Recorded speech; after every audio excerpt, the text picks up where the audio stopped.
Venezuela celebrates Flag Day by shutting down media. The Institute on Religion and Public Policy condemns Hugo Chávez's actions in closing 34 radio stations, particularly stations that have been critical of President Chávez. These actions demonstrate President Chávez's complete disregard for the rule of law and represent a long train of abuses and usurpations. Despite the government crackdown, some of the closed stations are attempting to assert their rights to speech and expression by broadcasting over the Internet. The government claims they are simply applying a generally applicable regulation that requires media outlets to maintain their licenses.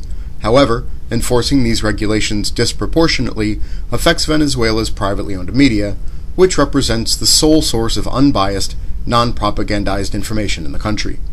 This move, which the Venezuelan Chamber of Radio Broadcasters believes to be highly illegal, comes amid government efforts to create prison sentences for, quote, media crimes. Chávez's ongoing efforts to stamp out opposition, including the passage of a bill to redraw voting districts last Friday, demonstrate his maniacal need to retain power rather than letting his countrymen have a fair and free election. Furthermore, his actions have inspired his supporters to violently attack anyone voicing criticism of him and his policies.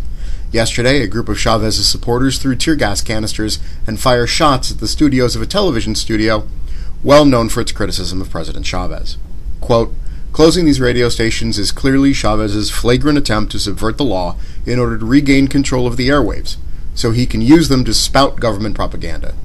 This type of attack on the freedom of expression cannot be tolerated," said Institute President and founder Joseph Grabowski.